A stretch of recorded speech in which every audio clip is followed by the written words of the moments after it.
नमस्कार। आज हम जानेंगे तीसरे श्लोक का अर्थ। श्लोक तीसरा। एवमेतद् यथार्थत्वमात्मानं परमेश्वर द्रष्टुमिच्छामि ते रूपमैश्वरं पुरुषोत्तम। श्लोक का अर्थ। हे परमेश्वर, आप अपने को जैसा कहते हैं यह ठीक ऐसा ही है, परंतु हे पुरुषोत्तम, आपके ज्ञान, ऐश्वर्य, शक्ति, बल, वीर्य और तेज से युक्त ऐश्वर्य रूप को मैं प्रत्यक्ष देखना चाहता हूँ। परमेश्वर संबोधन से अर्जुन यह भाव दिखलाते हैं कि आप ईश्वरों के भी महान ईश्वर है और सर्वसमर्थ है। अतएव मैं आपके जिस ऐश्वर्य स्वरूप के दर्शन करना चाहता हूँ, उसके दर्शन आप सहज ही करा सकते हैं।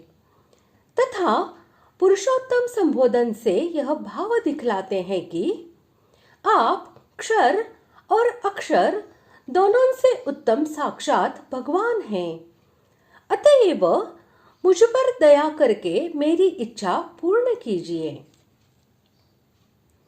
आप अपने को जैसा कहते हैं यह ठीक ऐसा ही है।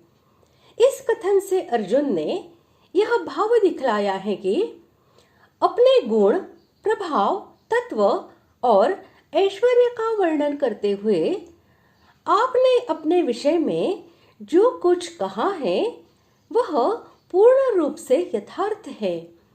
उसमें मुझे किंचित मात्र भी शंका नहीं है। असीम और अनंत ज्ञान, शक्ति, बल, वीर्य और तेज आदि ईश्वरीय गुण और प्रभाव जिसमें प्रत्यक्ष दिखलाई देते हो तथा सारा विश्व जिसके एक अंश में हो, ऐसे रूप का वाचक यहाँ ऐश्वरम विशेषण के सहित रूपम पद है और उसे मैं देखना चाहता हूँ। इस कथन से अर्जुन ने यह भाव दिखलाया है कि ऐसा अद्भुत रूप मैंने कभी नहीं देखा। आपके मुख से उसका वर्णन सुनकर उसे देखने की मेरे मन में अत्यंत उत्कट इच्छा उत्पन्न हो गई है। उस रूप के दर्शन करके मैं कृतकृत्य हो जाऊंगा, मैं ऐसा मानता हूँ।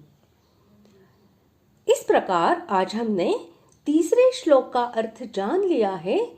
अगले भाग में जानते हैं चौथे श्लोक का अर्थ। धन्यवाद।